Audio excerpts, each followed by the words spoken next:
Welcome back to another Reiki Grundo's Cafe video.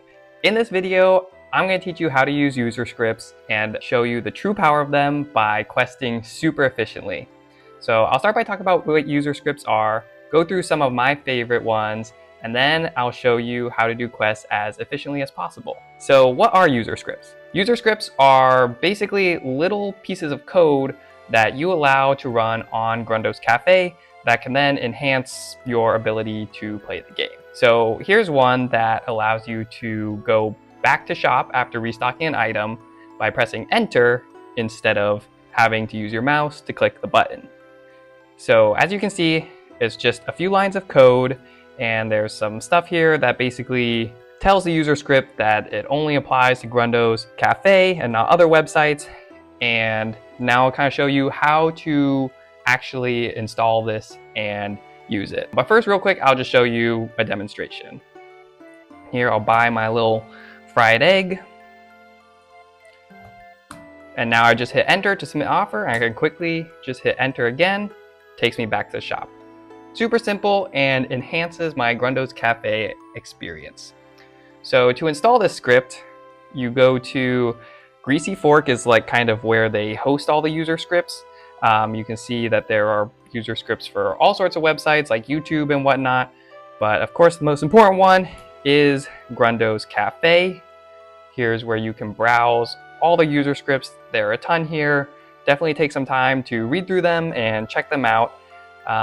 But to install them, you need a user script manager. So it kind of walks you through it here. I use Chrome and I use TamperMonkey. So I just installed this TamperMonkey extension. And then you can just click install. For me, it's reinstall since I already have this, and that'll install it. You can kind of see here, if I go to the TamperMonkey dashboard, the different user scripts I have installed and enabled. And if you click on them, like our back to shop one, you can see the code and a little description of what it does. So now I'll walk you through installing one of them, and actually one of them that takes a little bit of setup. And that is the Battledome Enhancements keyboard control user script. So if we look at the code for a description here, it basically autofills some skill so that your preferred skill when fighting in the Battledome is auto-populated, and then you can just hit enter to use it. So it makes fighting in the Battledome much more straightforward. So to install it, just click install. This TamperMonkey page will pop up. Of course, you should always make sure that you're not installing anything malicious. Definitely stick to just ones for Grundo's Cafe, because this is basically allowing someone else's code to run in your browser. Hit install, and now I should have it. But we do have to go back because these skills need to be changed to be the ones that I want to use. So if we go back to our TamperMonkey dashboard and click on our Battledome Enhancements one, we now can populate our first and second skill. So let's head over to the Battledome and see what those values are. I guess I was already in a fight against good old Punchbag Bob. So if you haven't ever done this before, we need to kind of figure out what the values are for these select values. So how I do this is I do Command Option J, on Windows is probably Control Option J, to open up the Chrome Developer Tools. And if you've never done this before, don't get scared. Just follow my instructions. You don't have to worry too much about this. You'll want to click this little icon in the top left. So that's highlighted blue. This will basically allow you to select different HTML elements.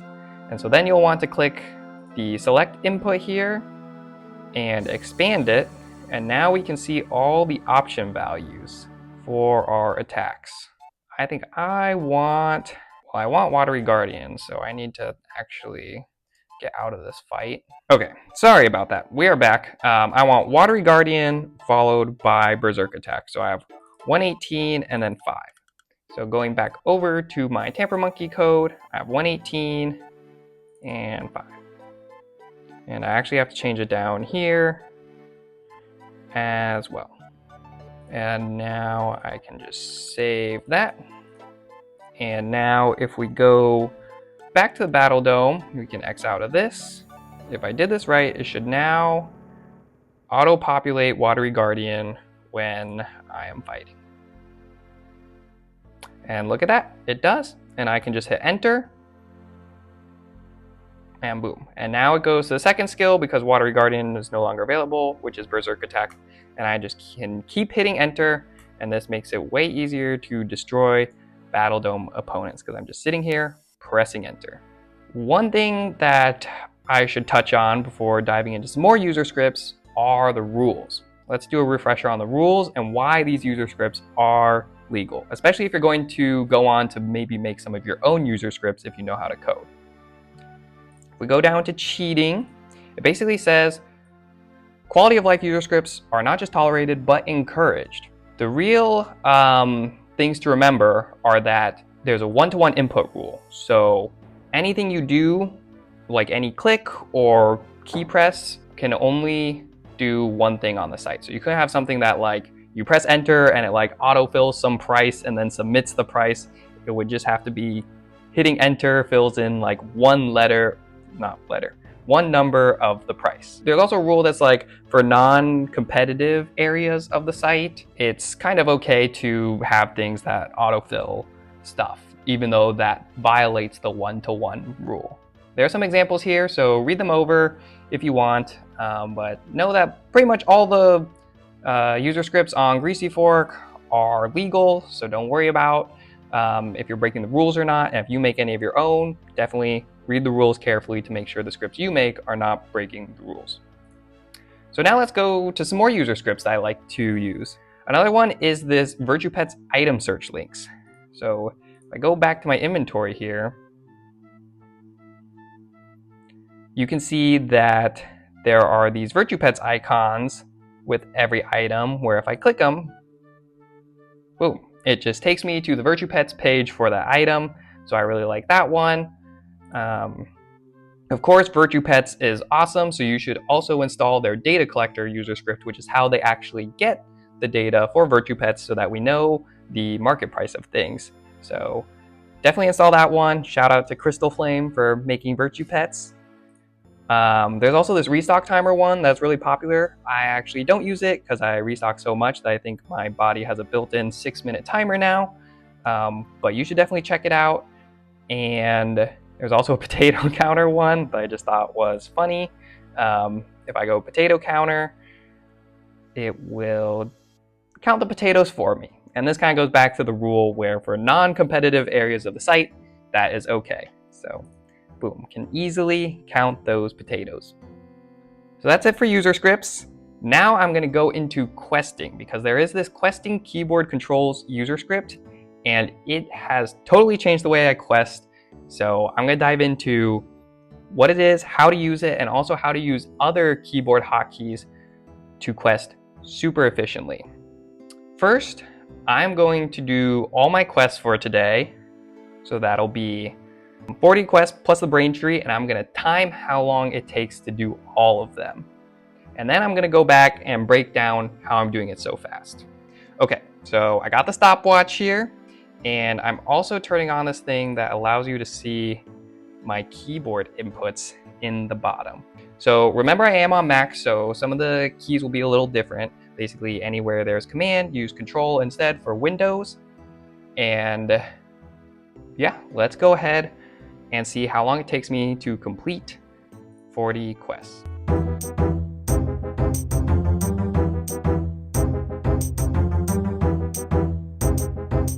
All right, that's 2 minutes, 20 seconds for Edna. Can't forget the brain tree quest.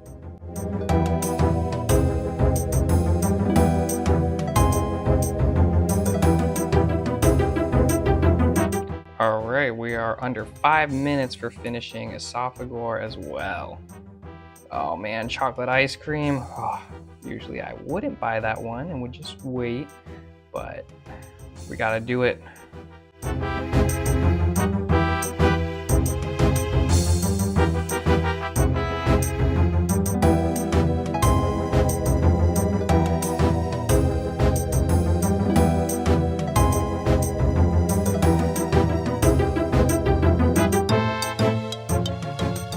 All right, there it is. It just took a little over 11 minutes to do all 40 quests, and like I said, not the best internet, so I feel like you could probably do all quests in just 10 minutes on a good connection, and if you're locked in. And so let me break down exactly how I did that and the hotkeys for you to know. Okay, so the hotkeys that are important to know for questing are basically the ones that allow you to navigate tabs efficiently. So if you aren't a gamer and aren't used to that yet, I definitely know some of my friends learned this because of what I told them about Grundo's Cafe. So here are the hotkeys that you need to know. So let's open a bunch of tabs. And the first thing to know is how to quickly cycle through your tabs. That would be Control Tab to go to the next one, and Control Shift Tab to go to the previous one. So this is very useful while restocking as well, if you're restocking multiple shops, but it's kind of just how you navigate the tabs. The next one is how to close tabs, and that is Control W or Command W if you're on Mac. So Command W I use a lot, just deletes the tab and puts me on the next one. Those are the main ones. Another nifty one to use is if you accidentally close a tab that you want to get back. I definitely did that in the video clip that I just recorded, where I exited out of a tab before I actually bought the item from the shop. You can do Control Shift Tab or Command Shift Tab to reopen the tab that you just closed. So how does this all come together? The user script for Quest Helper has the arrow keys for opening the items for a quest. So it's left, up, right, down to open the first, second, third, and fourth item respectively. If you have the item in your safety deposit box, it will open your safety deposit box, and then pressing enter will remove one. If you don't have the item in your safety deposit box, it will open the shop wizard. Pressing enter will go to the first shop, and then you can press enter to buy the item as well. So let's break down exactly what I'm doing in slow motion to quest so quickly. Okay, here's a quest as an example. So you can see I've hit enter in the bottom right there. Remember, that's where my keystrokes are to get a quest from the kitchen. If we go forward a bit slowly, it's loading. I don't even really look at the items here. I just know I need to quickly open up the tab for the shop wizard or safety deposit box for each one. So I'm basically going to hit left to open up the tab for the first item, and immediately then hit Control Shift Tab to go back to the quest tab. And I'm going to repeat that for every item. So then it'll be up, Control Shift Tab, right, Control Shift Tab, down, Control Shift Tab. And you can see that's how I get all the items open. Once they're all open, I am now going to Control Tab to move to the end. And I move to the end of all the tabs because that way, when I'm closing them, it will always take me to the next tab I need to be on. If you are debating whether or not to do the quest, this is also where you can go through all of them, see the prices of each item, and then decide whether to do the quest or not. So I'm going all the way to the end. And now I have to buy or remove from the safety deposit box each item. So this is just spamming a bunch of enter. So here I click enter to go to the shop. Wait for it to load, hit enter and enter again to buy the item. And then as soon as I buy it, like I see the tab start to refresh, I hit Command W and that closes the tab. Now I'm on a safety deposit box tab, so I just hit enter to withdraw it. As soon as I see it start to refresh, like the title of the tab change, I Command W, start to hit enter again. To buy another item, enter, enter, Command W, enter, Command W, and enter again to turn in. And then enter to go to another quest. and then enter to take the quest, and you repeat the cycle. One thing I didn't do a good job of during the video clip that I recorded is seeing if there's an item in my inventory and then knowing to skip that. It takes some quick thinking, but if you see the inventory icon, you can then just not hit the arrow key that corresponds to that item. But I think while doing this clip, I kind of just opened the tab for the item still and then remembered, oh, it's in my inventory. And then I would just close that tab instead of actually pressing enter to buy or withdraw the item. So yeah, that's it. That's how I quest super quickly. I guess I'll wrap up the video there. I really hope you found it useful, or if not useful, at least entertaining to watch a sweaty nerd play Neopets, which is not that sweaty of a game, yet I guess I'm making it a little sweaty. I'll put a link to all the user scripts that I showed in this video in the description below. And yeah, if you like it, leave a comment. Let me know what other types of videos you think would be useful or fun to make, because yeah, I'm having a blast making these, and I hope to see you in the next one.